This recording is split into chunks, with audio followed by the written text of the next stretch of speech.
Hi, I'm Julian Baird, a photographer and filmmaker from Devon.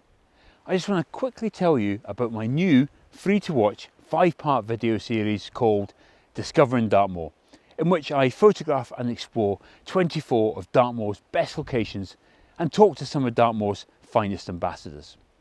Over the last 3 years, I've been exploring Dartmoor to learn more about it and to find out what makes it so special.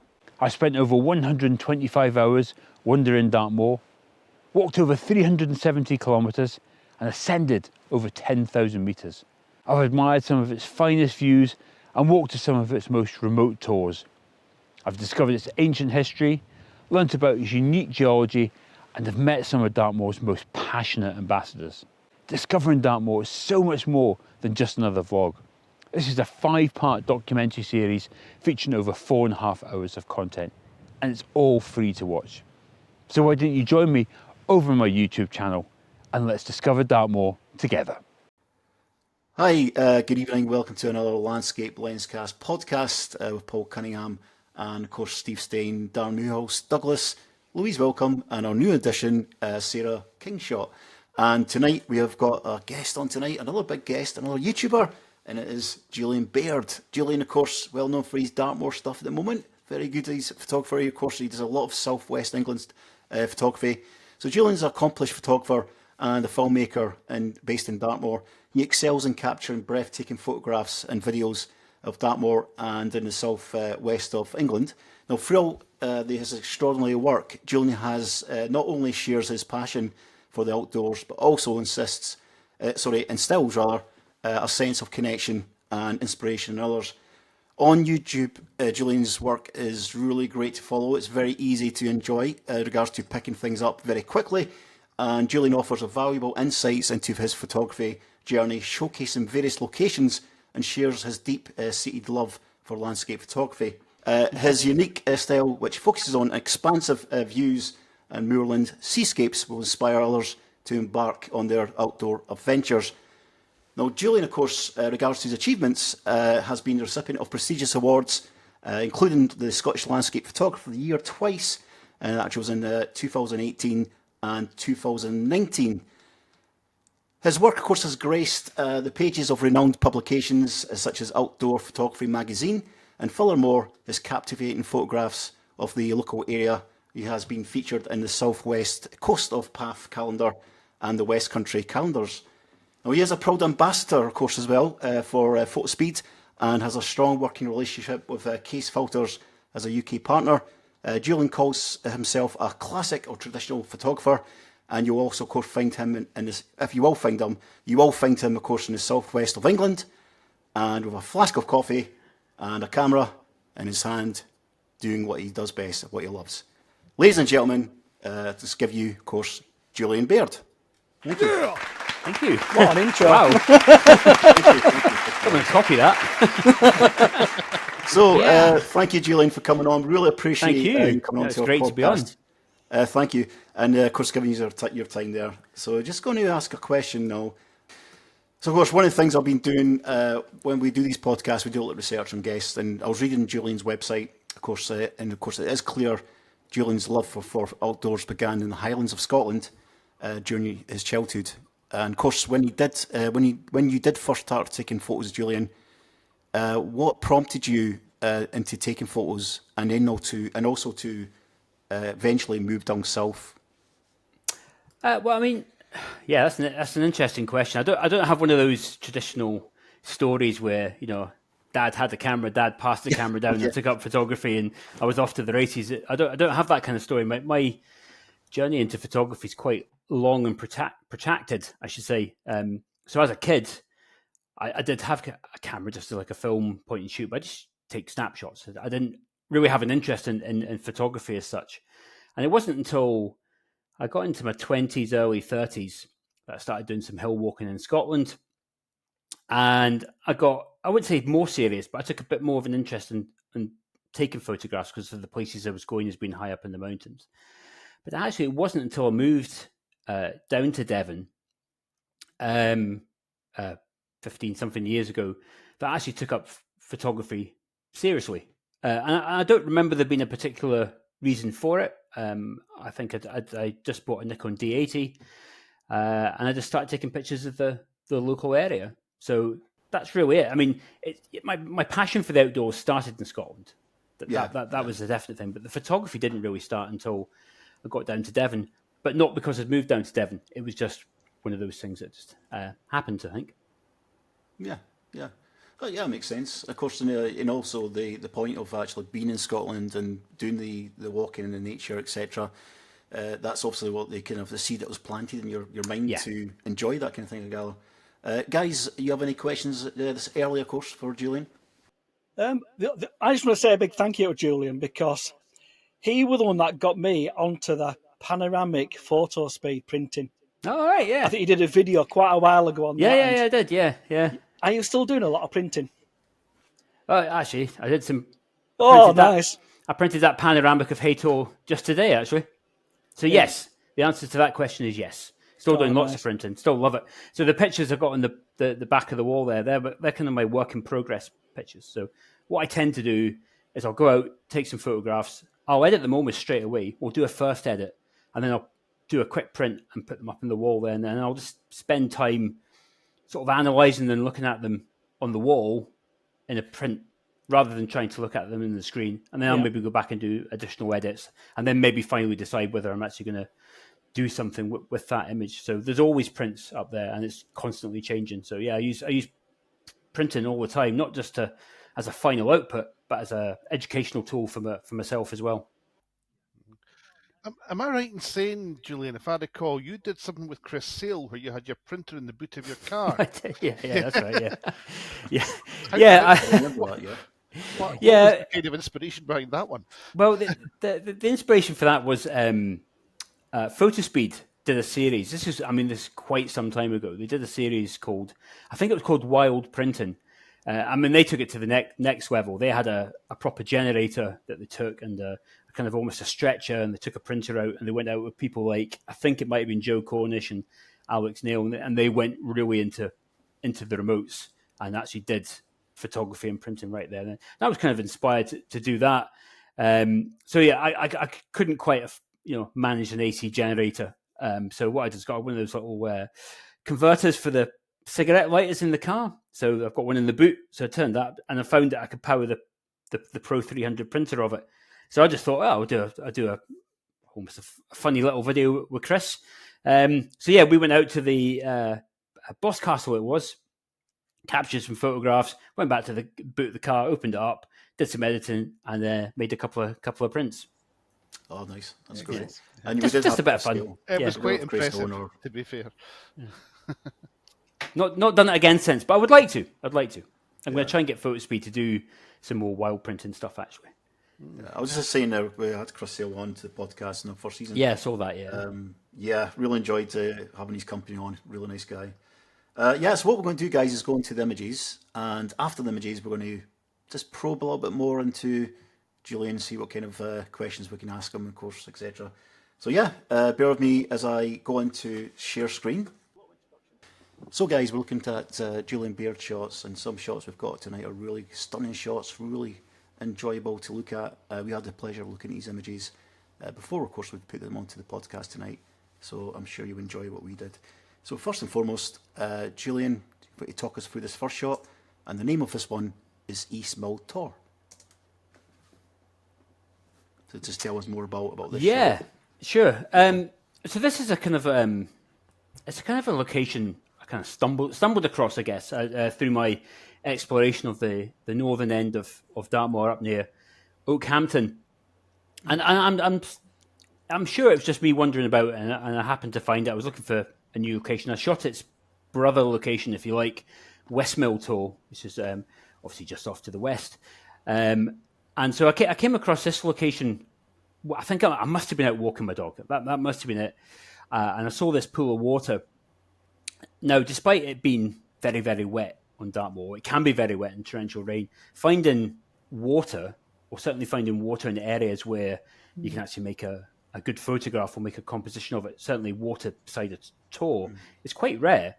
So I found this particular location quite interesting. So I decided that I would come back So I did my normal bunch of research, checking the weather, but mostly this shot only works in the winter months, and for two reasons. First of all, it needs water, obviously, because during the summer that's just an ugly, dirty hole. It's far from photogenic, so it obviously needs to have been wet, and also to the right of the pictures towards the east, so that's where you get the light from the rising sun. So it's a matter of finding those right conditions. And I've been back to this location quite a few times. I've shot it a few times. This is probably the best of the images that I've got there. The things I like about it, or the things that I was aiming to get from that picture, was obviously the light from the rising sun, that soft light, because it catches that grass. And during the kind of winter months, a lot of that grass will turn a golden yellow color. It kind of almost bleaches out, so that when you get that light from the rising sun, it really can catch. And there's a little bit of wind in there, so there's a little bit of movement, which I try not to avoid. To be honest, if there's a little bit of movement in the grass, I'm not too worried about that. And then I've got the tor, that's East Mill Tor on the background. And then it's a matter of finding the cloud coverage that makes the shot. And this one I quite like. I've got various different variations, but I like the way it kind of curves around the top, and it just kind of holds the top of the frame.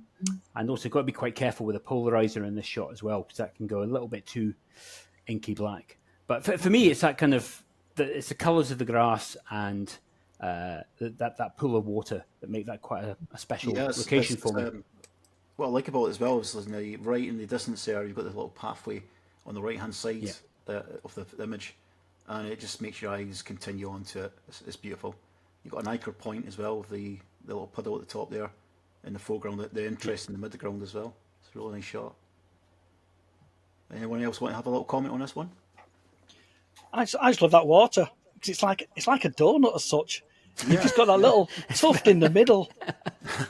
It's that, and the way it's. I'm gonna say, was this in the winter, just because them grasses out of the wall? But obviously you said it was late on, so I think like you mentioned, the grasses, that water, just it's lovely. Is that? Yeah, there are other viewpoints around East Mill Tor. It's quite a long and skinny tor, so it goes back towards the south, and there's other parts of the rock stack up there which shoot quite well all year round.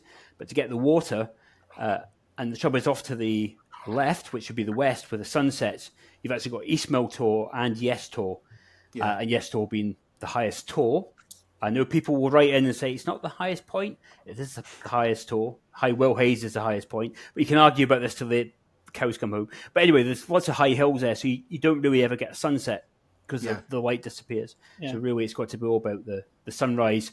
And if you look at TPE, you've got a relatively small window where that sun comes up at the right angle. How tall are them rocks? Sorry? Are you quite a distance away from that? No, rocks? Not really, because most of my landscape shots are shot wide angle. So I'm on the Nikon system, so I've got the 14 to 30. So that's probably 14 or 16 mils. I mean, I'm probably a metre away from that water, and that tor is probably not that far. I'm not very good at judging distances, but no, it's not far away. No. Yeah. So you are quite close to it with the wide lines. I'm quite close to it, yep. Yeah, that's a nice shot. Anyone else want to talk about yes, this? Me, please. So I like the fact that Julian does the smaller tours. He doesn't do the hay tour. He does the smaller, like whether it's a Bowman's Nose or the Fox tour or this, and just notices stuff that perhaps you wouldn't necessarily, if you're looking online, you wouldn't necessarily have the opportunity to explore this. And it's just noticing the little details here, which is lovely. But also I think the fact that sometimes the tours are really quite small in the distance. So they could be sort of 2 or 3 meters maximum. The big ones clearly are, the well-shot ones are quite often significantly larger. And I just love the fact that you've caught the sun going right the way through from the front to the back of this shot, and just a small tour, quietly done. Beautiful. Thank you. Yeah. You're going to be disappointed by the big tour shot that I've included in the set then, aren't you? Well, crack on. I'll use on that one as well. What's this location like for foreground interest? Obviously you found that puddle, but is there anything else that would work? There's not really. It's not. I wouldn't say it's the most photogenic of tours. It is quite a small tour, as Lisa's pointed out. So it's quite hard to kind of compose a compelling photograph. So really about this location, or certainly this end, the northern end of East Mill Tour, is really about that pool of water. And I've gone back during the summer, and it's just a bit, and it's just not that interesting. Really, you'd have to go to the southern end of the tour, where there's a few more interesting rock stacks there, and they tend to catch the light quite well, both at the morning and in the evening. And during the day, actually, you can get a good shot. But I think this end, it tends to suit the sunrise. Yeah, and plus with the colours as well, that time of year is much better. Of course, in the summertime, it'd be all green grass. So yeah, Dartmoor's it's a funny place actually. That northern end there, which I'm talking about, Oakhampton, during the summer months when it goes kind of green, I think it actually gets less photogenic. Whereas other parts over towards maybe the east side, where you've got Haytor, it actually shines a bit more when it's more luscious and green. But I love that end of Dartmoor in the winter because it almost gets bleached. It almost goes a golden colour, and in the right light, it sparkles that area of Dartmoor. Yeah, I can see that as well. Julian, am I right in thinking you wild camp quite a lot as well when you're doing a photography? Well, not quite a lot, but funnily enough, I was wild camping Friday night. Oh, okay. Funny you ask. Yeah, I wild camped up in Steeperton Tor, which is not about a few kilometres away from East Mill Tor. I actually shot a YouTube short because I don't know if you know that wild camping's under threat. There's a legal challenge on the go at the moment, so I just did a little YouTube short about why I wild camp on Dartmoor. I do love it, and it was a really nice evening as well. And then during the night, it was cloudless, so I was looking at the Milky Way. You know, I'm no astrophotographer, but it was just a really special experience. I mean, I don't sleep a wink. I'm a terrible sleeper in the tent. It's quite a functional thing, wild camping for me, but it is still something I quite enjoy. Yeah. Did you start wild camping for the photography to get in the right location at the right time? Yeah. So I done that a few years ago. I ended up getting a camping van in the end, but that wild camping, being in the right location at the right time, is just such a fantastic experience. The thing for me is East Mill Tor there, really easy to access. That path that Paul was talking about. If you get to the end of that path on top of that hill there, you're back at my car. I mean, that's a 20-minute walk, easy peasy. It's not a difficult one. But once you start getting past places like Steeperton Tor, and you get to Wild Tor, Watton Tor, or even Fir Tor, it's an hour and a half walk. Fir Tor's maybe even about 2 hours walk. So if you want to get there for sunrise, you've got 45 minutes before the actual sun comes up, plus a 2 hour walk. It starts to become impractical, or if you're doing a sunset shoot, you either have to leave early or you're going to have to walk large bits of it in the dark, and it becomes a little bit unsafe. I would suggest no one wants to walk Dartmoor. I mean, around there it's not too bad. There's some military roads, and you can follow those in the dark. But principally, as I started venturing deeper into the far reaches of Dartmoor, the wild camping became a necessity if I was wanting to capture sunrise or sunset. And of course, when you wild camp, you can do both. So you win both ways. Good. Okay, guys, we'll move on to the next one. Can agree we can all agree that's a nice shot as well. And the light is beautiful in it as well. And of course we've got Great Links Tor. And I love this one. So tell us more about this one, Julian. Obviously the right hand side, I'm looking with the rock. Just love that kind of thing with the layers of rock, etc. On top of the old wall as well. It's almost like it's makeshift. Tell more about this shot. Well, first of all, I'm going to apologise to Louise for including a massive tour in my selection of photographs. We've gone from a really small tour to one of the biggest tours there is. It is actually quite big. Scale's quite a hard thing to sometimes portray in photographs, unless you want to stick a person in it, which is not my thing. So that is actually quite a large tour. But this is quite an unusual shot because it potentially almost looks like a sunrise shot that early part of the morning when the mist is clearing, but this is actually sunset, and it's a good not only do I like the light, because on that particular rock stack Great Links Tor, all those little horizontal lines, that's called horizontal jointing. So it's a great example of some of the geology that you get on Dartmoor. So yes, it's a good lesson on perseverance, because this is my 5th or 6th time up on Great Links Tour trying to capture a sunset picture. And the disadvantage with Great Links Tour is it's actually one of the highest up tours, 600 meters-ish, there or thereabouts. Yeah. And it's not an easy walk. It's a 45-minute drive for me, and then it's a 45-minute all uphill walk to get to. So it's a significant effort. Yes. Investment in time to actually to get up there. So of course, the fitness levels as well. And you can't. And I would have been carrying 2 sets of camera equipment because I was taking stills and doing video. So I like to punish myself. So I got up there and it was completely clouded over. I mean, I literally when I got to the spot where I was standing there, I couldn't actually even see the tour. It was completely clouded in. It was freezing cold.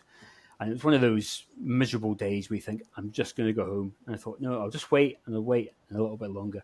And then just as if by magical timing, just as the sun was reaching the horizon there, you can see over on the left-hand side, it just started to clear. And it's like the mist clearing, and I could see the tour appear in front of me. So the rest of that clearing mist just off to the left of the picture helps diffuse some of that light from the setting sun. But of course, that golden light, again, catching those long Dartmoor grasses and then catching the side of the tour. And for me, Dartmoor photography is all about light, getting light on those tours, because otherwise, fundamentally, they're just a lump of granite. And it's not very interesting, I don't think, when it's flat and grey. But when it catches the light, it really adds texture and contrast and really gives the image some three-dimensionality. I like the grass. That's what actually caught my eye, is the grass. You've got movement, I love seeing that in grass where you've got, rather than having it sharp, just moving about slightly. So what was your time on that? Do you know? Probably about half a second. I'm not one for, very rarely will I increase the ISO so I can have a faster shutter speed to stop the blurring of the movement of the grass. For me, if the grass is moving, the grass is moving, and if it's a little bit of blur in the picture, it's all part of the story of the picture. It was a very windy day, so there's going to be a little bit of movement in the grass. So I don't have a problem with that being a little, with it moving and there being some blur there. I'd like to say I prefer it like that. I think it looks better. Yeah, myself. I think it's more natural, more representative of the scene. Yeah. Yeah, I just love that glow of that light, and like Doug said, the grasses, and the grass is actually blowing into the tour as well, so it's like leading you all up that way. It's a lovely image, is that? Mm-hmm. I've been trying to get a similar image for sunrise, but that slightly smaller window when it comes to the time of year, because as summer comes along, it actually starts swinging around behind the tour. But it's one that requires quite a bit of work. It's the effort of getting there, and because it's so high, more often than not, you're punished for your efforts rather than rewarded. But as you know, as most of you are landscape photographers, you kind of live for those moments where you think, okay, I've been up here 9 times and it's been rubbish, and you get it on the 10th time, it's like, that was all worth it. It was all practice for the big event. How steep is it to get up? Keep going all seasons. Definitely, it's a good thing to say to beginners as well. And was actually doing starting photography is just keeping going every season, and you'll find the right ingredients to take the picture. Of course, early mornings, evenings is the best when it comes to this, I believe. Yeah, I mean that really benefits from the golden light, which you only get when you put the effort in to get up early. But the harsh reality is you're not always rewarded, unfortunately. But the way I look at these times about going up, it's all about practice, it's all about getting to know a location. Because when you do get conditions like that, you want to be ready. You want to know what you're going to do, how you're going to set your camera up, because you don't want to be faffing about when that happens, because that doesn't last. That will last a few minutes if you're lucky, and if you're trying to figure out what you're going to do, it will be gone. So in anticipation, you're kind of like judging what your light's going to come, so you're getting the settings on the camera. So in that case, do you actually have a thought process to take you through that? So you're looking at that, and you're seeing the light come in, and then you're setting up the camera, getting your aperture in the right way. Obviously, aperture can go up and down in regards to depending on how the light goes. But when you're manually setting up the images, do you have a good rough guess of what it's going to be theirs and theirs about when you're actually setting it up? I mean, I most stuff gets shot at f11 or f13. Yeah, that's pretty straightforward.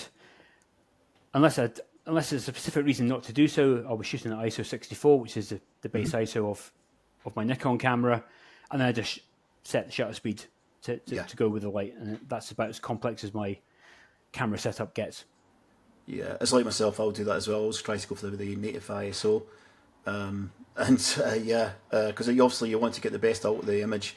But yeah, I mean, it's just the whole process of this image is beautiful, and even the post processing. How much post processing went into this image? Very little. I thought that, yeah. I do. Yeah, I do very, very little post processing of images. It's not that I'm some sort of post processing snob or I don't like post processing. It's just a style of photographs that I want to create. I want to be quite natural. I want to try and do as much stuff in camera as I can.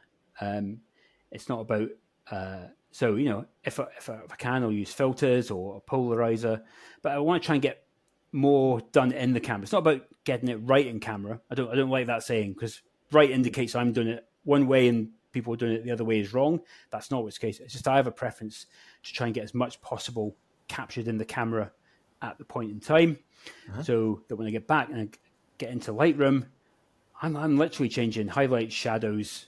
Yeah, just global adjustments. That's it. Yeah. Remove a few dust spots. Yeah. Things, yeah. So good. Very few images get more than 5 minutes of editing. Yeah, that's really good. I would love that. I would love to do that. Louise. I don't know about you guys, but I don't know. Like most of us, we were going to Lightroom. We do the global adjustments firstly. That's like moving all the sliders, and then we'll go into the manipulation part with painting, etc., doing layers and so forth and so on. And then if we really get to that point, we'll go into Photoshop and we do, of course, luminosity masking and that kind of thing. You've lost me already. As soon as you said luminosity mask, it's like, no. If I'm in luminosity mask, I've done something wrong. That's what I started going. Well done. This image isn't right. Yeah, how much do you do, Paul? Me? I don't do... No, I won't. Actually, the thing is, that's like the process. I'll go to the farthest point if I need to, luminosity masking. But depending on the image, and it depends on, as like what Julian says there, when you go into it, you don't want to do much post-processing as possible, but that, of course, that's the extent that we do go to is post-processing, or not as all, but some as well get to that point. You might, but yeah. Well, Nick Page does, a lot of guys do it, but it's not for everyone. But think Nick Page also has a particular look about his images, doesn't he? It's very stylistic. Yeah, I think there's in that sense. We're all different, we all have different kind of processing skills. But my point is getting it right, and not getting it right in camera, but you mentioned about trying to do as little effort as possible into post-processing. I do agree with you that I would love to do that. But I'm big enough to say that I'm not as good as that as you can go into and actually just get the image and take it back and just do simple adjustments. I'll do simple adjustments, but sometimes it leads to other things. So that, yeah. Yeah, I mean, sometimes if I have to do a focus stack, for example, I'll jump into Photoshop. Yeah, I'll do that too. Better time. But generally speaking, it's light touch.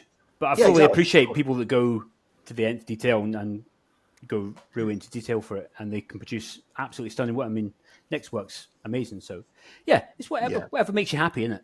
Exactly, But I do like your idea of that, doing that as well. So it's something to aim for myself, of course. But Julian, can I just say this, if I may? Julian, 5 minutes. That's amazing. You've got hero status. That sounds all bad out of context, doesn't it? Oh, Lord. Anyway. Please don't snip that. No, that's going to be just the short, is that? I was about to say that. Someone's going to short that, isn't it? 5 minutes, it was amazing. Yeah. 5 minutes of editing is amazing. Yeah. Clarification. That was my point I was trying to get to. I wasn't getting to the point of doing luminosity masking and things Doug said there, but people can do too, of course. Yeah, I was editing some images today actually, and that's 5 minutes. And then because I've got a series of shots, obviously I'll just copy and paste the settings across a lot of the time, and then pick the one that I like. Yeah, I don't mind being in front of a computer, but I don't want to spend any more time in front of it than I have to. Do you have a lot of you have a lot of crap versions of this picture then from previous? Oh videos yeah, of course I do. Sitting on your hard drive. Yeah. Of course I do. Everyone does it. Anyone who tells you they don't have crap versions of the picture that they like are probably lying to you. Yeah, there's probably a bunch of donkeys in there somewhere, and there's probably a great series of photographs that probably tell the story that I just told you about. Yeah. When I got up there, it was all grey and overcast. You couldn't see the tour. There's probably a whole series of those pictures, and I probably tried to convert some of them to black and white in a vain attempt to try and get something from them. And really, actually, there's only one picture that I need to edit. Mm-hmm. So every shoot comes back with a bunch of less good images, shall we say? Yes. Yeah. I like the word donkeys. I'll throw the word donkeys. I don't know where it came from, but it's great. Donkey seemed appropriate.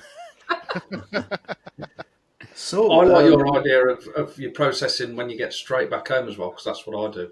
I love I still want to. My journey isn't finished within the image, and I want to carry it on and process it and do. I'll still look at it later on and sometimes think, yes, I need to carry on. Mm-hmm. And I do like your idea of how you print them images off and study them like that. I think that's a fantastic idea. That's interesting, Steve. I'm a little bit wrong. Do I leave it for a couple of days?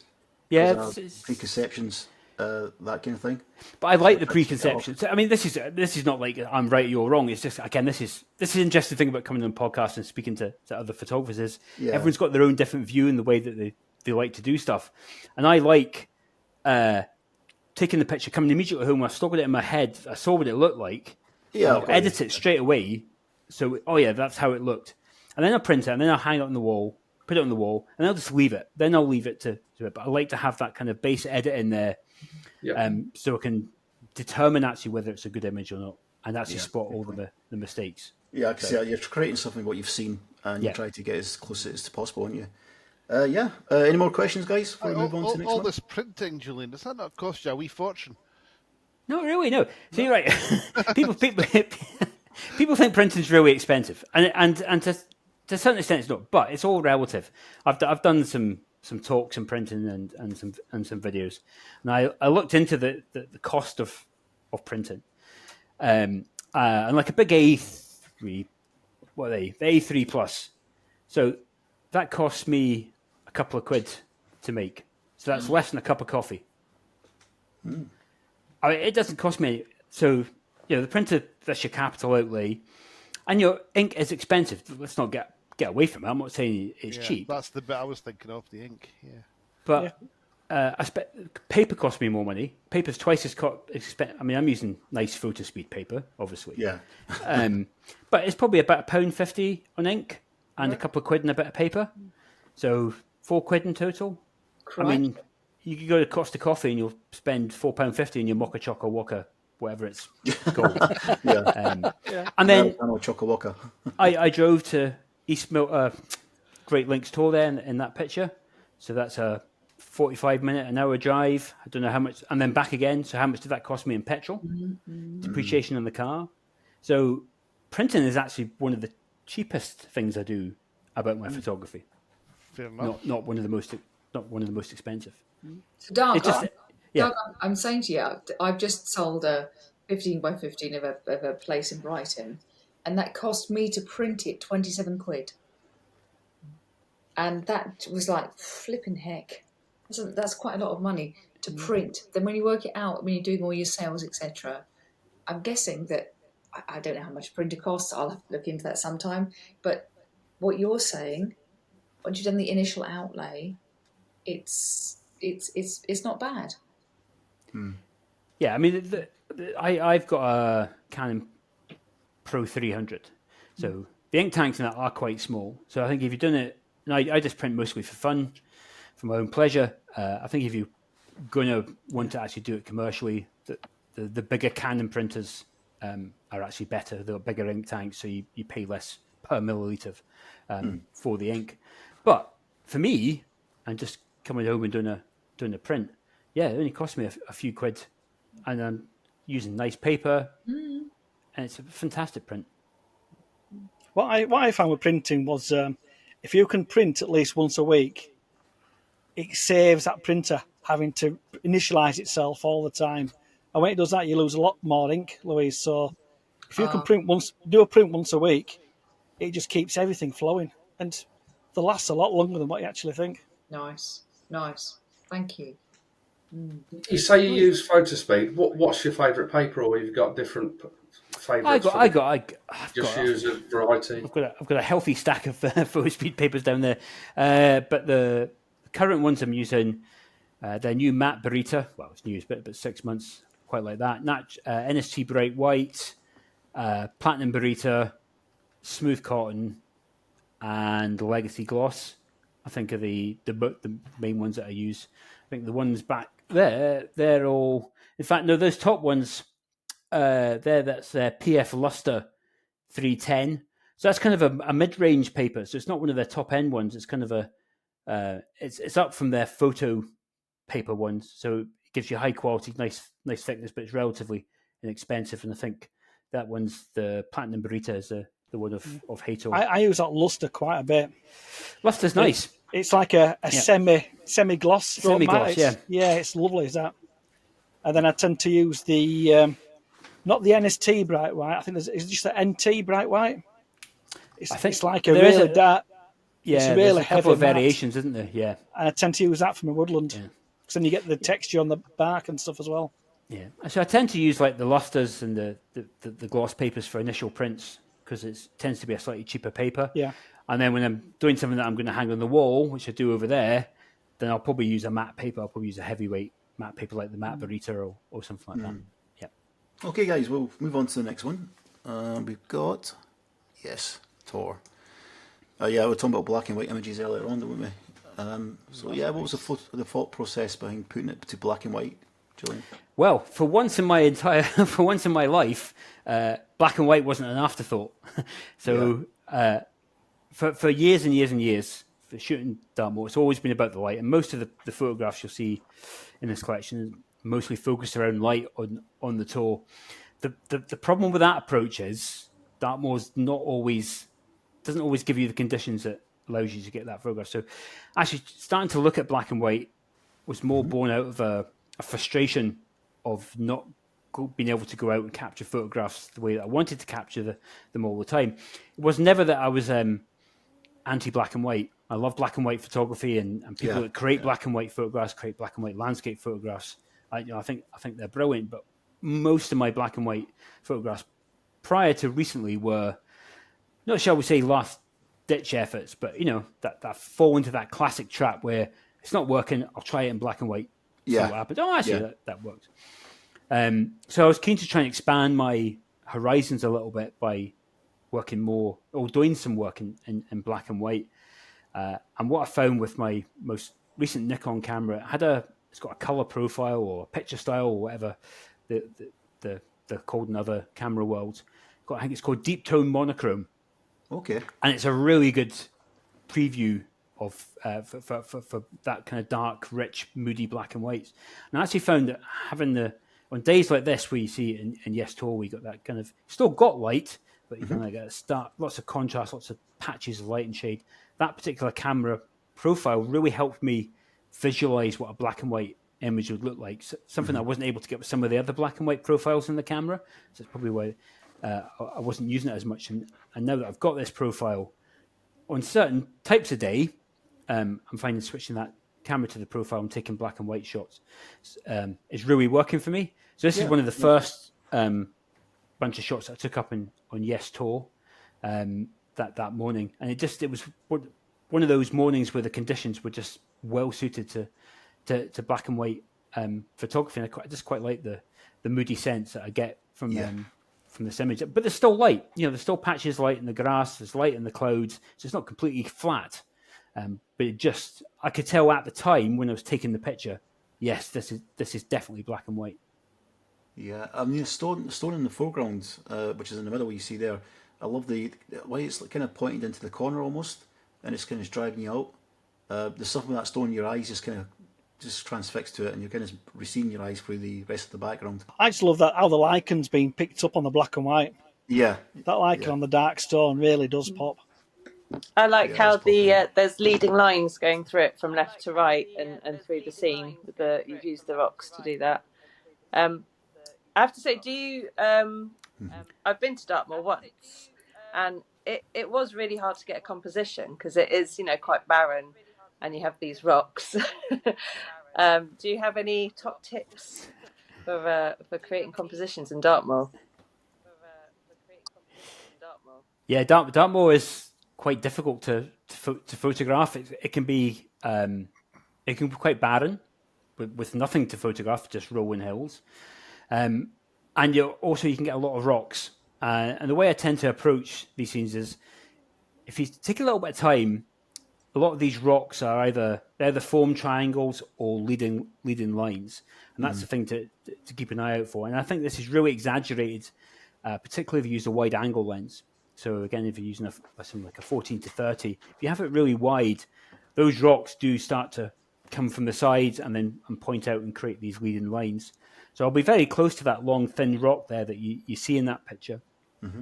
And it helps create that line, and you've got lines coming from the right. So it's a matter of looking for shapes and lines in the rocks. I was up in Bellstone Tor yesterday on my way back from my wild camp, and as I was walking through there, I could see that's a triangular rock. It sounds odd to say that rocks look like triangles, but when you look at them, they do tend to have a point, a corner, and they can really help create leading lines or ways to point in and through the frame. I think that's what drew my attention of the rock. And as you mentioned about triangles earlier, I see what you mean there. At the edge of it, and it's just kind of pointing out, as of course Sarah mentioned, to the the leading lines throughout the image. Yeah, there's so many points in that image you can look at. Another thing is shoot vertical as well. The vast majority of my Dartmoor photographs are actually all vertical. It's very rare. I think I had that one from Great Links Tour. I think all the rest are probably vertical shots. Yeah. I shoot vertical a lot just because it helps again with that sense of coming out from the outside of the frame, creating those leading lines and the rocks and leading you through the frame. Because a lot of Dartmoor scenes, they are quite tall in a sense. They tend not to be very wide unless you're shooting side on, like I was with Great Links Tour. Then you've got the side of that tour. But most of the time, you've got these little areas of rock, and by shooting vertical and pointing down, you can get more detail into the two lower thirds of the frame. Yeah, it certainly helps the foreground with that kind of style, that portrait shot in it. That's what emphasises more the foreground. So I'd probably say try and shoot vertical and also shoot quite wide as well. Yeah, it's nice. I think the vertical orientation works well with a wide angle lens as well, doesn't it? Especially when you've got a good, strong foreground, like say with that leading line running through all the way through the image. It just suits that location. I love shooting portrait. I love shooting portrait, especially with the longer lens.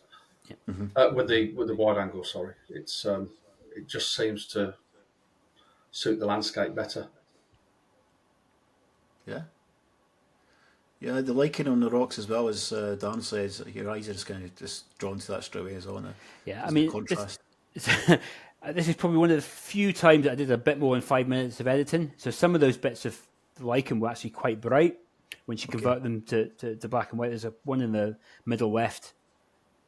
Yeah. Oh, yeah. To the left and the bit. That I actually had to do a very bit of just to darken it down a bit because it was really bright. Yeah. But that's just to give it a bit of balance. The highlights down, just paint the highlights in a bit. Yeah. So yeah, it's nice. Anyone else want to have a little get their take on this before we move on to the next image? So we'll move on to the next one. And this is Bellstone Tor. We just talking about Bellstone. I love the light on this. Tell us more about this, Julian. I can see it's is it sunset or sunrise? This one. Set. That's Set. a sunset Okay. picture. Yeah. Yes. So we're looking south here. Yes. Right, okay. So off to the right will be west with the sensor. So actually, this is a great example of picking out a composition from the chaos of Dartmoor. Mm-hmm. Bellstone Tor, Bellstone Common. It's got rocks everywhere. It's got a thing called stuff called clitter, which is just lots of rocks. It's broken down tors that have been done over the ice ages. There's rocks all over the place. So when you first get to somewhere like Bellstone Tor, it's like, oh my God, it's just rocks everywhere, and it's really difficult to kind of to pick out a composition.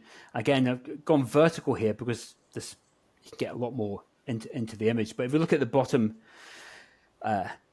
section, the bottom third of the frame, this is where I was talking about earlier about finding patterns and lines within those rocks and shooting wide. So the bottom layer of rocks all kind of point in. In fact, that one in the bottom left is, maybe you can't quite see it there, but it's like an arrowhead, and you can use that to position to point through to the stack.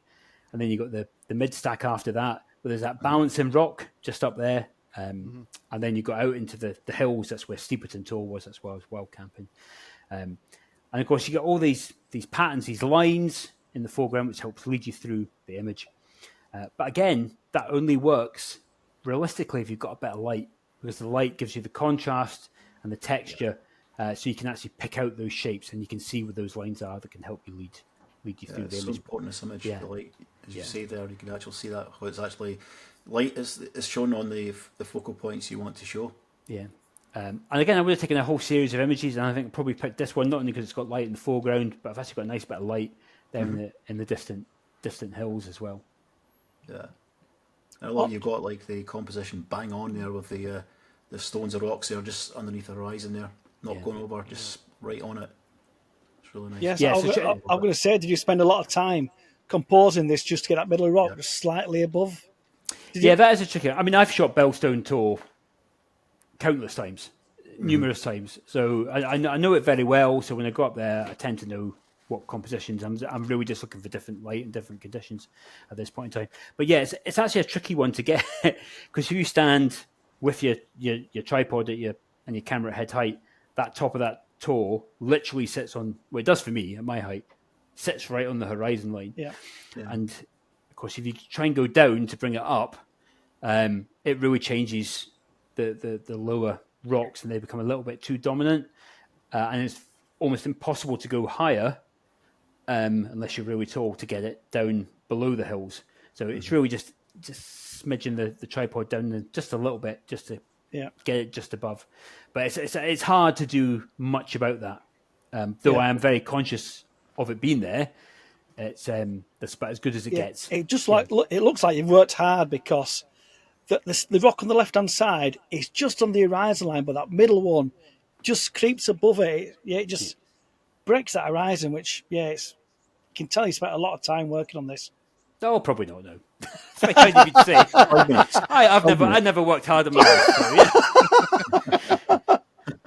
I'm not gonna flower you with stuff that I spent 4 hours tuning my composition. You say that when you've spent so much time there, you know the place blindfold, and that's we've all done it. It's a 2 minute shot, but you forget about all them other 20 times that you visit that place to actually learn about the light and how the tour works and all this, that, and the other, how the rocks point. So it's just experience, isn't it? It is experience, yeah. Was this a focus stacked image, or is it just a single shot? No, it's a single shot. It's rare that I focus stack, but the only time I focus stack is if I'm shooting thrift or heather or something like that, and I have stuff really close up. I tend to take the acceptably sharp approach. So the key elements here for me are those foreground rocks and to a slightly lesser extent that mid-ground stack there. But to me, if the hills are not absolutely tack sharp, it's not there. No one's going to be looking. No. Yeah. So single shot works almost all the time. Yeah. Beautiful shot. It is, yes. It's that light on the hills as well, isn't it? It's the separation with the light on them far hills that works. And obviously you've got to just wait for that moment for that to happen. That's what does it for me, that nice light up behind the tour. Yeah. I mean, I forget how long I was probably up there, but yeah, it's quite often, as you all know, as landscape photographers, you can spend a very long time and then it will just happen and then it will just go. But yeah, as long as you're prepared, you're all good. Yeah. It must be quite precarious to actually set up your tripod there and not breaking your ankles with all these rocks. It can be tricky there, and Bellstone Tor particularly. One of the reasons I like Bellstone Tor so much is that you get up there and you have got literally 360-degree views. You can see all around. You can see to the north, south, east, and west. You can see everywhere. So it doesn't matter where you are on the tour or where the weather is happening or the conditions are happening. There's probably a photograph to take. It's not as if like some locations you go, if the sun doesn't do this or over there, or that doesn't happen, that's it. There's something always to capture. But the disadvantage of you being up in that high point with nothing around you is you'll get the weather no matter what's happening. And sometimes I've been up there and it's been quite difficult, shall we say. That's when I have had to work, but mostly holding onto the tripod. Yeah. Nice. Really like that one as well. We'll move on to the next one, guys. We've got Bowerman's Nose. This is another nice one I liked, actually.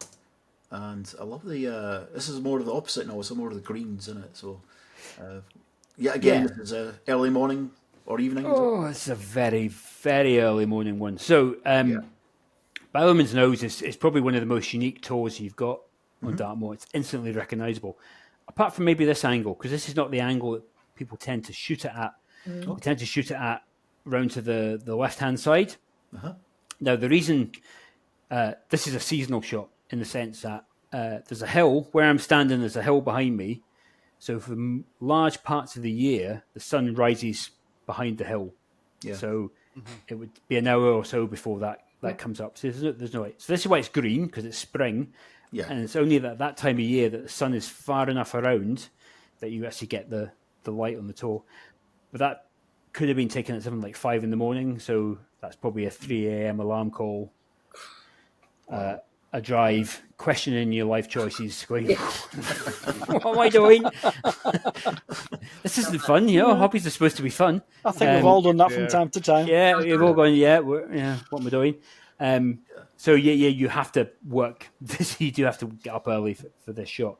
But when this is near Haytor, so that part of Dartmoor, when it is luscious and green at the springtime, it's absolutely beautiful. Again, that soft light, that almost pinky light that I got that morning, it's absolutely brilliant because it catches all the top of the bracken, and you can see the individual little rocks sticking up out there, and they just catch the light, and it just adds a bit of context to the main rock stack. Yeah, that's lovely.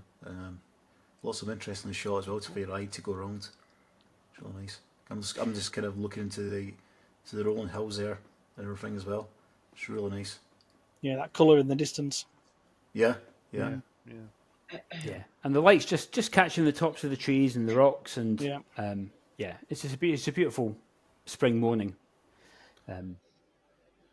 Do you have a preference for evening or morning, Julian? I tend to prefer morning. I'm much more of a morning person. I find it easier, despite 3 a.m. alarm calls. I find it easier to get up in the morning and get out than I do in the evening, because I sometimes have a habit of spending all day looking at the weather forecast and eventually talking myself out of going because I can't be bothered now. Whereas if I say to myself, I get all my gear ready, I'm getting up, and then the alarm goes off, that's it, I'm done. I'm up and I'm out. So I tend to find it, and it's quieter as well. There's less people about. It's easier to park, and I just find it a really good way to start the day, because I would have gone out. Okay, that was a really early morning, but I would have been back at 6, coffee, breakfast, bit of editing, printing off a picture, all before 9 o'clock. And you think that's what I've done before 9 o'clock. It really sets you up for the day. And it does, doesn't it? Yeah, that's a good point. That it is. I mean, I think that's, you can always have a little kind of snooze, kind of like a siesta in the afternoon, whatever. But it does help doing all that in the morning, and you get everything done in the afternoon. Yeah, it's a great start. It's a great start to the day. Yeah, I think it's Chase Jarvis says, before you look at anyone's else's creations, so before you go into Facebook, before you go into Instagram, do something yourself, do something creative first. Make sure you do that and set yourself up for the day before you look at anyone else's work. So doing something like that, and knowing that you've done something and created something, and then you look at other people's work and you go, oh yeah, that's good. No, I feel inspired by that. But you don't feel put down by the fact that someone else, they went out. No, look, they're getting all the best shots. You've already done something. You've already created something. Yeah. It's a really important thing to do. Yeah, that's a good point, actually. And I've actually been doing that. I've not been putting much images up on the socials, but I've kind of been going out in the mornings now, taking images, but not really doing much posting. I've kind of been like keeping things back a bit more and being more reserved now with my photography. And I'm just trying to work on something at the moment. So I understand what you mean in regards to, giving that reward, getting out, getting all that hard work done, and you've got all that stuff to put up when you're ready. And like you say, it's a lot harder to talk yourself out of it as well because you get up and go.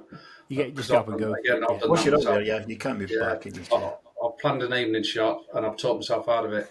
Well, and you look out the window and you go, "Nah, the weather's rubbish, isn't it?" Yeah, exactly. You can't look out the weather and check the weather at 3 in the morning, can you? No, just get out there and deal with it. Just get out there and deal with it. Exactly. It's dark in the morning, then get out, do it. Yeah, good point. What about yourself, Sarah? What's your take on this one? I really love the light. I was just going to ask Julian, do you have a favourite tour? And if so, why?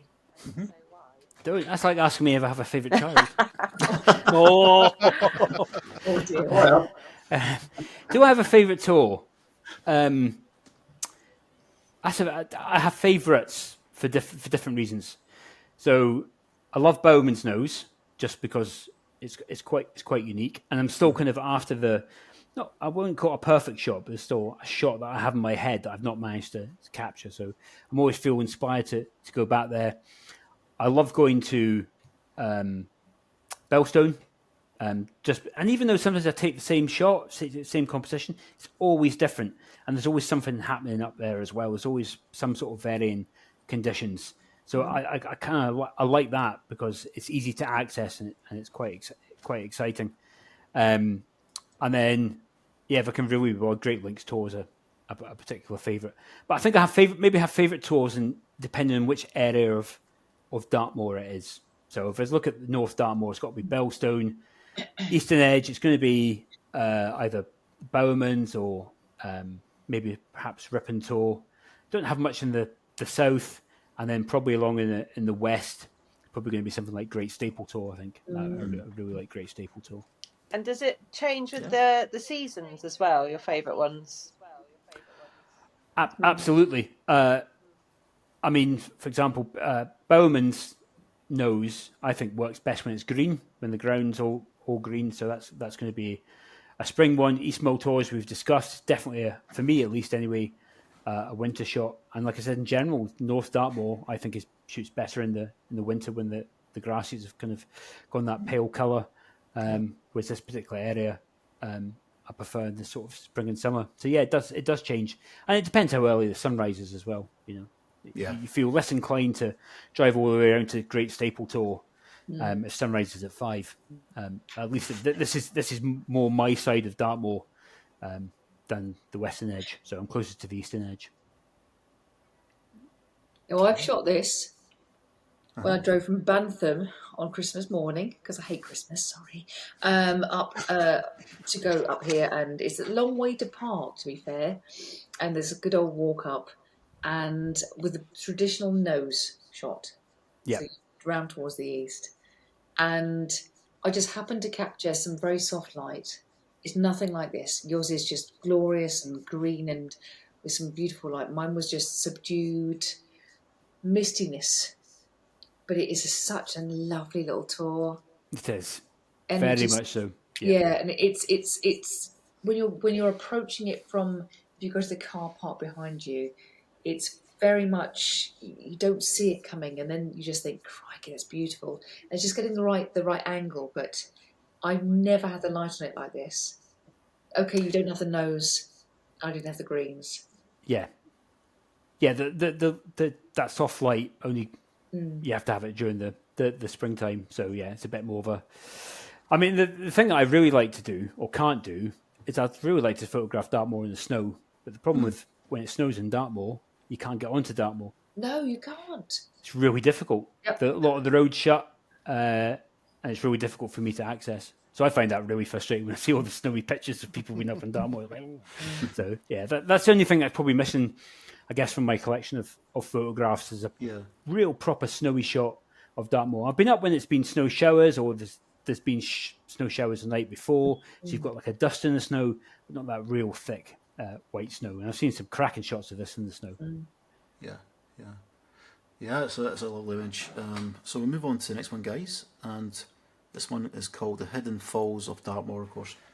Yeah. A bit less hidden these days, unfortunately. Right, okay. It is a lovely shot, though. I mean, that's just stunning. I love the darks, the lights of this. The highlights are beautiful. Just tell us more about this shot. I mean, obviously, because it's hidden, we don't want to tell where on it is, of course. It's fine. Everyone knows where it is anyway. Yeah. So this is probably one of the oldest shots that I've included in the selection of images. So this was taken quite some time ago.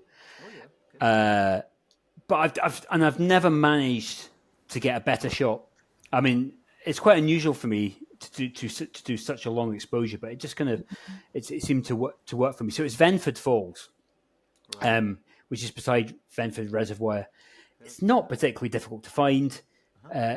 Every Tom, Dick, and Harry's now done a YouTube video on it. It's well publicised. Because I think when I went to it, one person has written about it, and it wasn't impossible to find, but it was you had to go and find it, because even if you get down to the area, they are actually quite hidden. You can hear them, but you don't exactly know where they are. So that's why they were kind of called hidden. But everyone's got GPS coordinates and everything for them now. So Venford Falls, go. And the thing I like about this shot is, at the moment at least anyway, you can't get this shot anymore, because what's happened over the years, a lot of debris has come over the waterfall, and this area is actually quite messy and disruptive. I was up there a couple of months ago. I just didn't like the look of it at all. It was, just where that rock is there, there's lots of tree branches strewn across it, so it was quite a messy scene. But really, why I like this shot is just the simplicity of it. And it's actually Venford Falls can be quite difficult to shoot. There's two main compositions. There's one a little bit further back, which people seem to favour, where there's a branch going across the top of the frame. But I like being quite close up, because just above where the waterfalls are, just at the top of the waterfalls, there's woodland. And what happens is that's tucked down into a valley, so it's quite dark. So you expose for down there, which means that anything above that waterfall just gets blown out. There's nothing you can do about it. It's just mostly a white mess. So that's why I tend to go for slightly tighter framing for this particular viewpoint. Shot at spring, because that's where you got that luscious lime color almost of that on the rock there, and that rock just holds a frame, and you've got the twin waterfalls coming down. Yeah. In regards to the portrait shot, that kind of emphasised what you've said before, in regards to putting in a portrait, and you're getting also the interest in the foreground, obviously the stone there, and the balance of that shot. You could see there's a triangle there as well, couldn't you? There is there's a little pyramid triangle thing, yep. You can see it going with the two waterfalls and of course in the stone. So you've got two sides and then the point to the stone. And also the stone as well has got a triangle. Just looking at that pointing up. Your eyes it's amazing when you actually speak about it, you see it, But yeah, it's a really lovely shot. I mean, it's quite an ethereal shot. It's not what I call quintessential Dartmoor. And someone actually left a comment in one of my videos today saying, Dartmoor is extremely boring. It's just nothing but flat, open moorland. So, have you actually been to Dartmoor? But people do think it's just rolling hills, and to a large extent, it is just rolling hills. But there's some really interesting places, like Venford Falls. If you do a little bit of exploring, it's actually quite a varied and interesting landscape. Yeah, certainly we've seen that for your images. You mentioned earlier, Julian, about you decided to go for longer exposure on this. Is the normal shutter speed you normally go to for a waterfall? I mean, I don't shoot a lot of waterfalls. I mean, like I say, this was shot. I mean, we're talking probably more than 6 years ago. This was taken. So maybe my photographic style was maybe a little bit more prone to taking these longer exposures. I still think it works. I'm not unhappy with the image. I don't think, I shouldn't have done a long exposure. For me, it works. But generally speaking, for moving water, at least anyway, in rivers and stuff, I tend to limit it to about half a second. I like to have the movement, but I don't like it necessarily always to be that blurry. But like I say, I'm happy with the longer exposure. It's probably a good 20 seconds. Like I say, I think it does work with this image, just because the green on the rocks. Yeah. That's it's a luminous green, as you mentioned, in the spring thing. It reminds me, Steve will know this place, Scaleba Force, with a green on the surrounding. Very similar. Yeah. And actually, if you start going there in summer, you lose that luminous green, and then obviously when we get to winter, it's all a bit dirty and cramped. So again, one of these places is a small window. But I'm not suggesting people shouldn't go there because I think it's messy and horrible now. I think it's always worth going down. It's a steep descent down, so it's quite tricky underfoot. But it's even just to go and look at.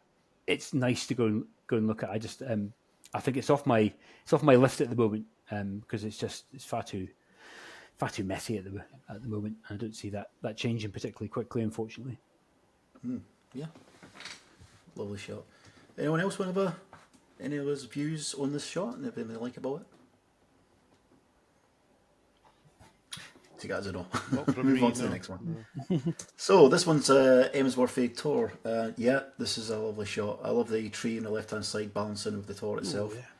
Lovely shot. And of course, there's ever more the triangles and the stones.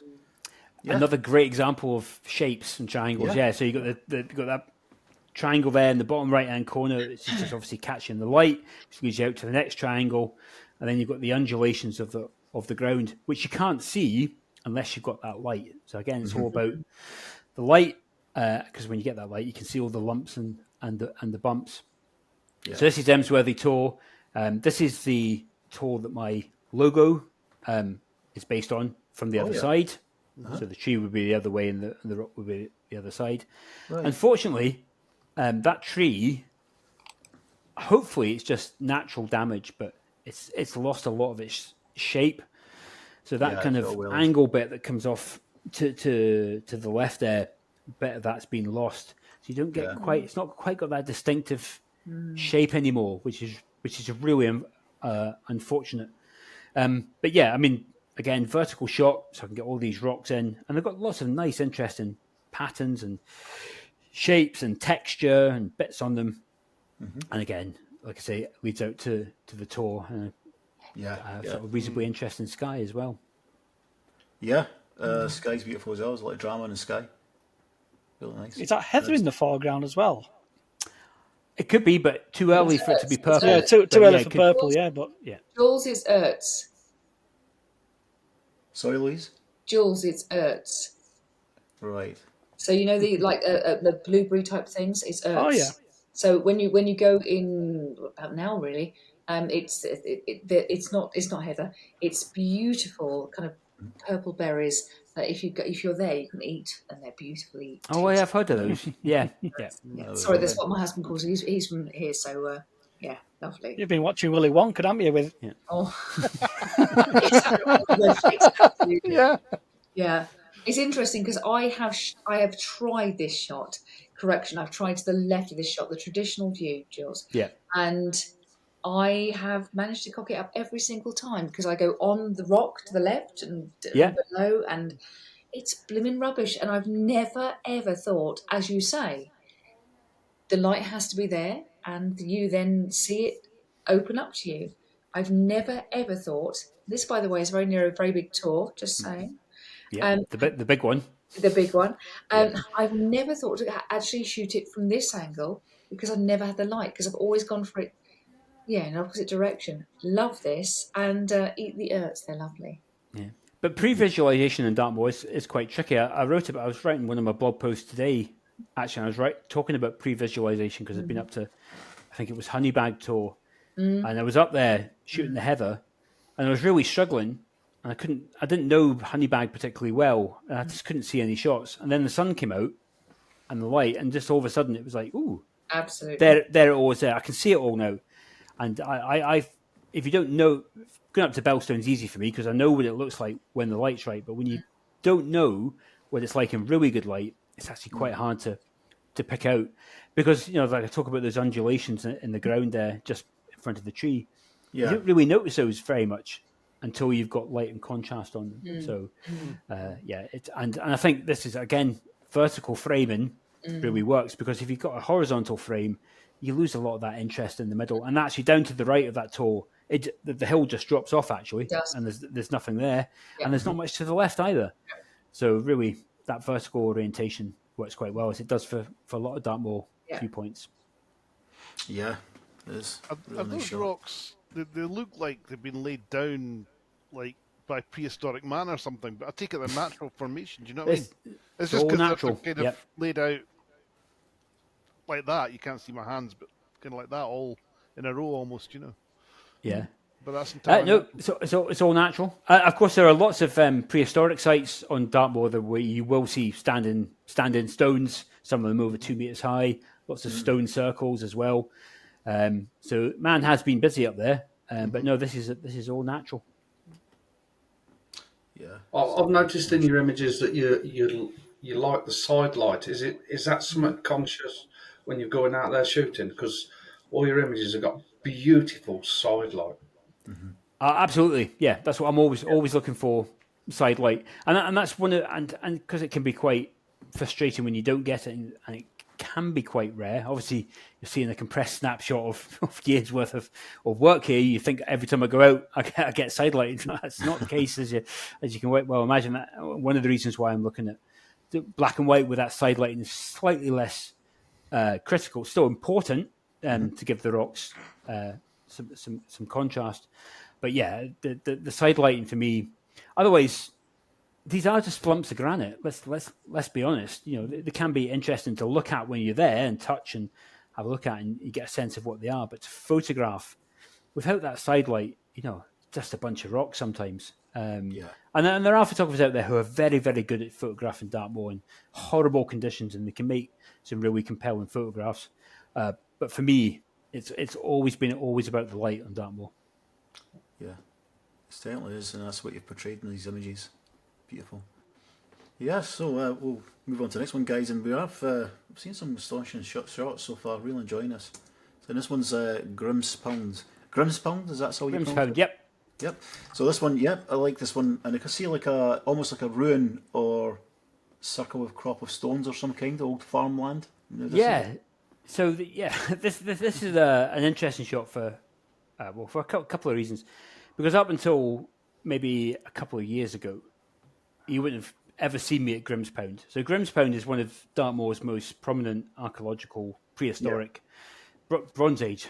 Best not get the timing wrong, or I'll get absolutely slated by the Dartmoor keyboard people. Bronze Age. It's not easy when I don't have my notes in front of me. Anyway, it's old, right? So there's that stone circle was a compound. Inside there would have been 13 or 14 huts. Yeah. So what people don't know is that Dartmoor is actually a land that's been shaped by man for almost as long as man's been about. You know, we have worked and managed the landscape for thousands of years.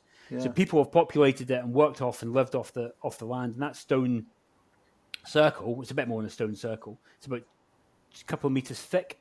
They would have had lots of huts in there, so people would have lived in there. The livestock would have been in there as well. So from the archaeological perspective, it's a really interesting site. But before I sort of I did a project recently called Discovering Dartmoor, where I went out with the goal of trying to learn more about Dartmoor. Because fundamentally, I didn't really know much about it. So obviously, I found out about this place, and I thought I'll go along and have a look about it, at it, and learn about it. Because otherwise, you know, if you want to go and photograph an archaeological site, it would have been like, not really. No, that sounds like quite boring. Yeah, I get you. Yeah. Getting out there and having a look at it and seeing what it could look like to photograph was a real kind of eye opener for me. It was like, oh, actually, these places can make for interesting photographs. They have a rich history, and they can photograph well. So as you can see in this picture, this would have been taken about this time of year, because of the heather's out. That path isn't archaeological. That would have been put in by someone. But for me, it's you've got the heather on the sides, and then you've got the path which leads down to the circle. I've actually only just captured probably a slightly better shot the other day, actually, when I was up there. But yeah, I still really like shot. It's all about the heather and that stone circle. Yeah, and there is leading lines through this one as well, of course. Yeah. And right at the back of the stone circle, you've got like a pathway with the green bushes there of some type. That's going up towards the hill. So you've got like your eyes going on a bit of discovery of this one, because the path leading down there's like a gap there. I can see. It's almost like a gap cutting through the foliage at the bottom there. And then you've got to the stone. You've got the circle of the stone, and then beyond that, I've got the pathway going up over the hill. Yeah, it's a cracking shot. And the heller, just anchors on the left hand side. Just keeps your eye in play. Yeah, that's that's sunset because the light's coming in from the the right. Yeah. But again, if you to zoom in there, some of those longer grasses that's intermixed in with the heather, there's a little bit of movement there because it's fairly rare that you go to Dartmoor and there's no wind. So again, I'm happy to let that be. But again, like I say, I went there last week. I got some even better shots. And again, it's doing that project really opened my eyes to going to locations where I hadn't actually previously thought about going, which is, I think, really important. And was this a composition you've worked on before, or have you just found that composition when you just visited this location? I literally rocked up and took that. Well done, cracking. Yeah, I'm not gonna try and fluff you up with some story of Yeah, I know what you mean. It's just some of us will go different seasons. It doesn't work out because the hello's not there, or and then we'll come back again. We're working on the composition. But for you just to rock up at that time with the heller being like that, and for your eye, landscape photography is luck sometimes. Not every photograph is years in the making. Sometimes you've got to take your luck, haven't you? If something presents itself to you, just capture it. Because some other shots are extremely hard to get. So take the easy ones while you can. The hardest thing about it is just making that effort to get up and about, like you said earlier. Yeah, just getting out there. And it's not if you're waiting for the moon to pass at a certain point and capture the moon going over the hill, exactly. which will take years to get. Yeah, but it's a lovely shot. That. Yeah. You mentioned earlier, Julian, about the your Discovering Dartmoor series that you've got on Julian's YouTube channel now. Jump over, quite little plug there. What was the theory behind that? This little series you've got going. Well, it kind of go back a few years. I'd made a couple of photography documentaries about photographers. Makes me sound grand. Nothing that's going to go on Netflix. But I made one about a chap called Nick Livesey. Have you had Nick Livesey on the show? No. Nick, an amazing guy. So I spent the weekend with him filming a documentary I did about him, and Nick converses well and he tells you a lot of things. But one of the things that stuck in my head, and I'm sure it was him that said it, and I'm going to paraphrase him just a little bit, but I'm sure he says something along the lines as you can't claim to love a place unless you really know it, or words to that effect. Because as you know from Nick's story, he landed in Snowdonia and then he literally embraced everything about that area, the culture, the language, the people, everything. He just he buried himself into what Snowdonia was and made himself part of that area. And I was really kind of taken aback by that. And I was like, oh yeah, he's landed in this new place and he's made it he's part of himself. I thought, have I done the same for Dartmoor? Have I done the same for Devon? Not really. What do I actually know about Dartmoor? Actually, not a lot. And I thought to myself, well, actually, maybe I should try and learn something about it. It's all very well me going around to all these locations and taking shots and stuff like that. But if I don't actually know what I'm taking a photograph of,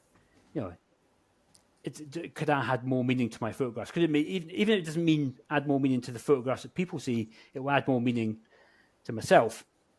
So I decided that I was going to learn a bit more about Dartmoor, and obviously because I'm on YouTube, I thought, hey, great, I'll make some YouTube videos about it. And so that's kind of how it started, and then it blew into something massive and almost broke me to get it finished. But yeah, I have to probably count Nick Livesey as the inspiration for that, and the way he's taken Snowdonia. I shouldn't probably call it Snowdonia now, but the way he's taken Snowdonia to his heart and really made it part of his life was really kind of like a real eye opener, a real kind of thing. Oh yeah, I should try and do the same. Maybe not quite as well as he's done it, but yeah, that was the basis of it. I just wanted to ask you, I know we spoke about the movement with the grass and things like that, but are you still conscious of the movement of the grass?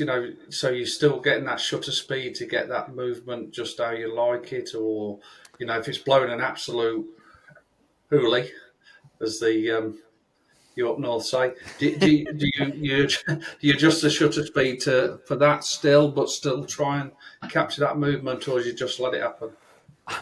Tend to just let it happen. Yeah, most of the time I tend to let it happen. The only time I'm really playing with shutter speed is for coastal stuff. When I'm maybe capturing waves or when I get a certain look, then I will change the shutter speed to try and match the image. But generally speaking, here, if the grass moving, the grass is moving. It's rare. I'm trying to think of a situation where I've deliberately changed, rather than going from this is my aperture, this is my ISO, this is the shutter speed I'm using because this will give me the correct exposure. I'm trying to think of times when I tend to change that, and I can't really think of anything. So yeah, I tend to just let it be for what it is, unless it's distracting in some way. But generally speaking, it tends not to be hugely distracting. Good. Really enjoyed that there, Julian. Thanks for giving you the time. Showing these images has been absolutely exceptional. So yeah, guys, we kind of want to talk about more about which Darren brought up a good point about the of course Dartmoor series we're doing this now. I'll say series. I'm talking about you're doing YouTube videos on Dartmoor. Just tell us more about. Darren did get out you mostly. Yeah. But have you got like your first one just out just now, or is it how many? They're all out. So all 5 episodes are now out and available. So there's 4.5 hours of Dartmoor goodness that you can watch. If you watch all 4.5 hours of it, yeah. If you watch it all, let me know because you get a prize. I'm halfway through. There we go, halfway through. It's a big ask. It's a big ask to get because So I did. I set out and did the project. So I told you the story about why I started it, was to learn more about Dartmoor. And I kind of took I was thinking like, I need to visit lots of locations. And I took a very arbitrary approach to it. Yeah. Like I could do I do north, east, south, whatever. I'll just do A to Z. That's what I'll do. I'll pick that. That's easy enough. And then that wouldn't take me very long. That'll take me a few months. I'll just bash through that. That's just a bunch of 5-minute videos. But life gets in the way and stuff happens, and it was a lot more difficult than it turned out. But eventually, I got all 24 locations done. So in each location, it's actually less about photography, though I take pictures in it. It's more about learning about the actual place that I've gone to visit, its history, the things that you see along the way. It's not about I've turned up to this location, I've got my camera out now, I'm doing F8 and grads, and there's actually very little photography in it. It's more about the adventure and visiting a location. So I do that over 24 different locations, all captured. In case you're wondering why there's not 26, you try finding places beginning with Z and Q. You never know. It's quite. I did, but the amalgamated into one other location, because there's I'll give an example. There's one called Quick Beam Hill. It's one of the most featureless places I've ever been to in Dartmoor. Going back to that person's comment that left me in the YouTube video, if you put them there, you would have argument that it is a completely featureless landscape. So I combined it with another one just to make the video. Anyway, so I've got the 24 locations, and then if that wasn't enough, I then decided that I wanted to interview some people as well. So I've got hold of 5 sort of Dartmoor ambassadors who all have different. Dartmoor means something different to them, whether they work in Dartmoor or whether they live in Dartmoor or they whatever. So I managed to get all those filmed, and then I split that up into 5 episodes, each lasting sort of about 45, 50 minutes. That sounds good. They're all out there. I like that, yeah. And it kind of reminds me of, I mean, in landscape photography just now, there's no, I know of, you guys probably know better than me, but there's no platform that does that just now, right? It talks to you've got travel photographers like Brandon Van Sun and of course Greg Snell, etc. But like with pretty much in the UK, there's no one that does that just now. So it's quite good that you're offering that, and also it gives depth. But it's not all about photography. It's like we like to get out there. We all like to get out, don't we, with the camera, just to get out there and then learning about the history and just a bit of geology, etc. It's nice. That's nice for you. This is it. Yeah. You're not going to learn anything about photography from it. I'm not going to, teach you about f-stops and shutter speed, but what you will learn about is you'll learn about Dartmoor. If you're going to go to Dartmoor, you'll learn about some of the locations that you could potentially visit. So there's lots of inspiration there for photographers to have a look at these places. And more than that, is I want people to kind of almost go on their own Dartmoor journey.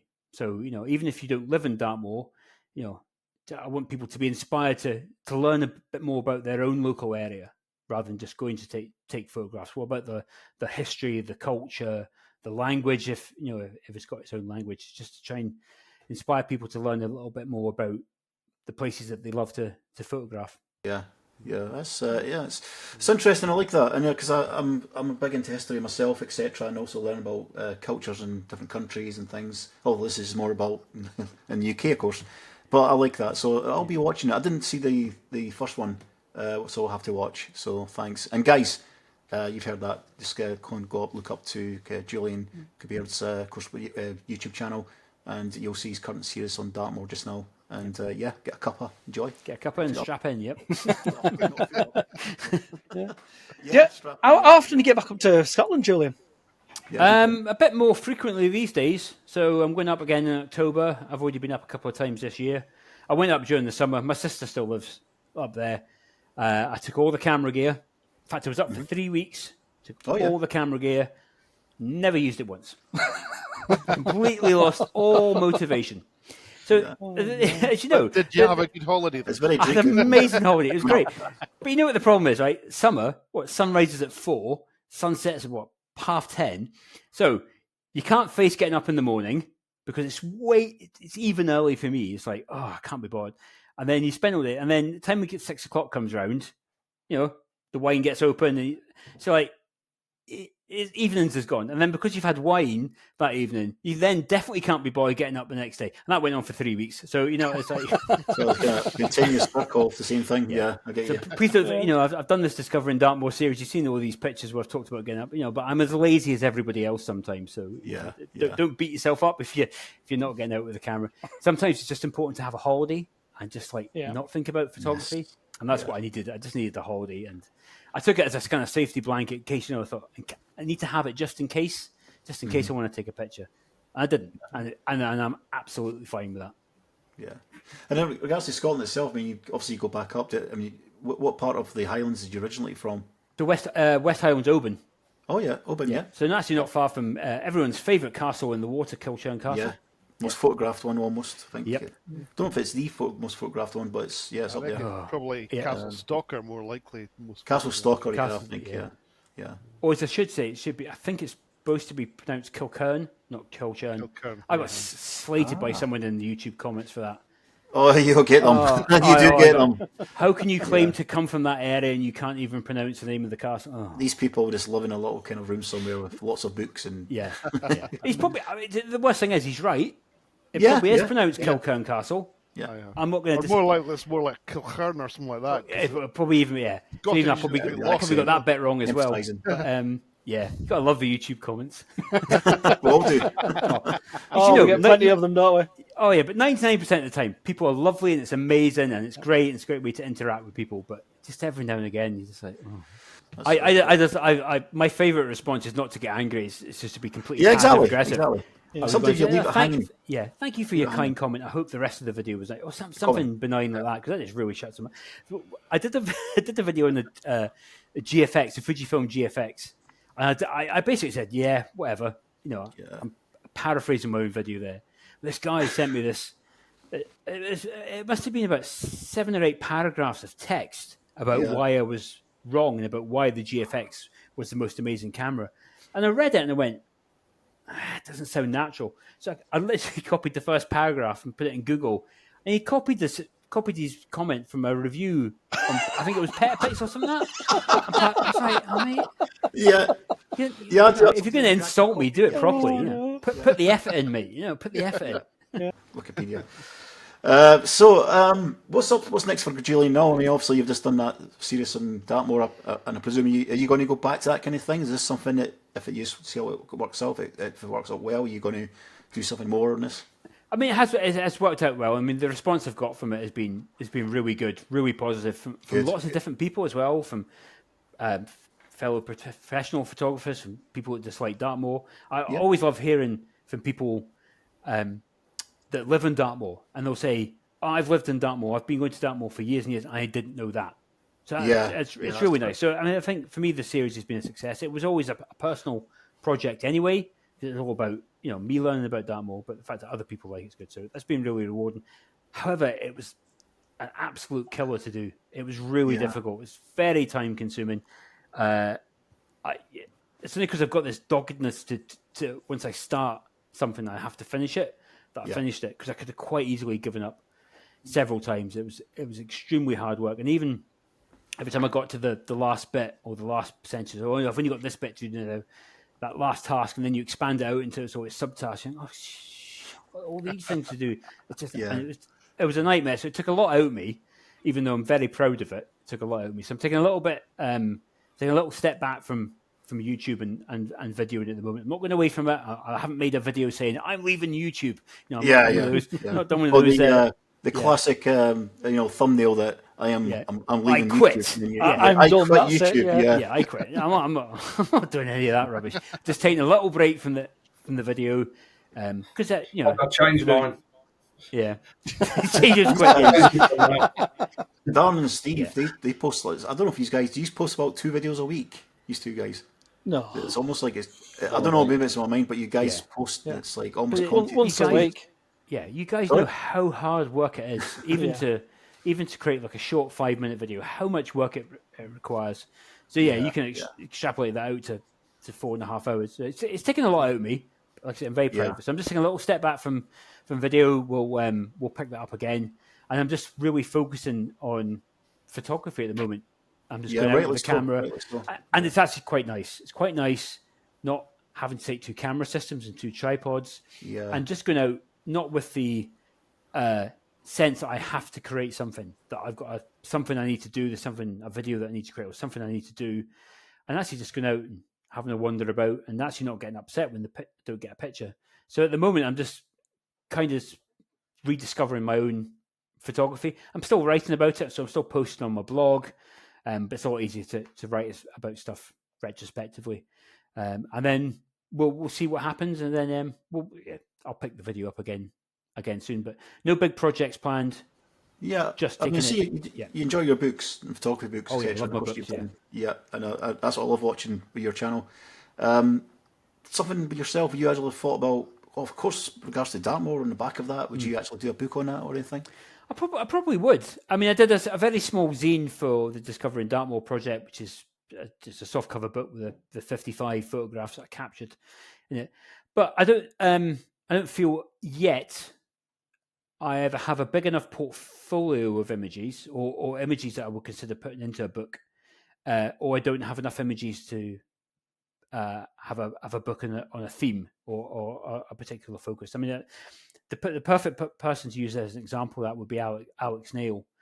Alex Neil's books are absolutely phenomenal. He picks a particular area of Scotland and he really focuses in it, and he spends years creating photographs of that. So I would like to try and do something like that, and whether that's of Dartmoor or somewhere else. But I just don't think I have either the breadth of images just to produce a coffee book, or I need another project to really focus it. Would you do it specifically as a photography book, or would you want to just this is Dartmoor with here's some pictures I took sort of thing? I don't know. I've never, like I say, I've not given never it a huge amount. Never thought that far ahead. We're trying to get exclusive here on the channel. That's what Doug was doing, is getting exclusive for you. But another thing is you need to know you're going to sell them as well. I mean, because I was looking at the zine there that I did for Discovering Dartmoor, and to even do like kind of a low volume one, to buy them in quantity, like 100 copies, you're still maybe spending £7 or £8 a copy. Yeah, and you've got to be sure you're going to sell them. Yeah, exactly. I mean, and you've got all the postage and you've got to be really sure of your audience. So that's why I've kind of gone for print on demand for that particular title, which makes it obviously a bit more expensive for people to buy. But yeah, I think if I was going to embark a book, I really need to make sure that I've got an audience. People are going to want to buy it, and it's a book that actually means something. Yes. So I've got a nice collection of images, nice portfolio of images that I'm really proud of. Absolutely. But do they make a book? Possibly not at this stage. So maybe that's something to work on. Yeah. Well, look out for it, guys. It might come soon. You never know. You never know. Guys, any questions before we wrap things up? Well, I just want to know how when you're doing your Discovering Dartmoor project, how do you actually go about organising that? You know, if you're starting out, say 5 years ago, and then, you know, are you setting out, here's all the tasks I need to do, or are you just picking it up bit by bit? Yeah, probably more of the latter. Badly organised. So, starting with the locations, because I went for that A to Z thing, because I thought that puts some structure around it.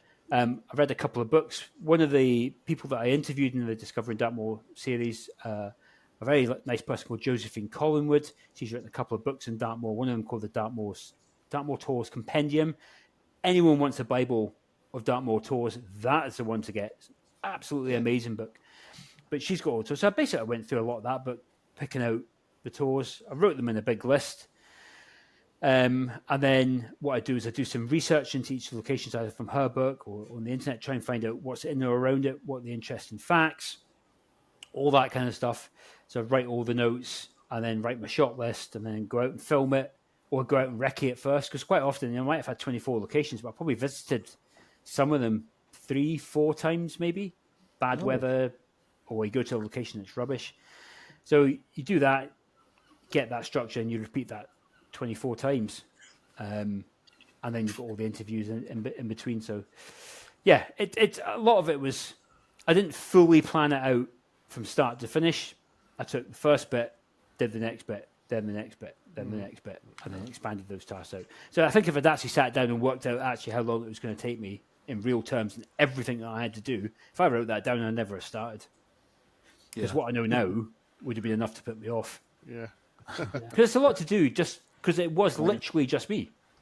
I was doing, as a joke in the series, I did the sound, the scripting, the filming, the hair, the makeup, everything. It was literally all done by me. It's all worth it, of course, and that's something you can look back on, and I'm sure it will, get a lot of views. People watching that.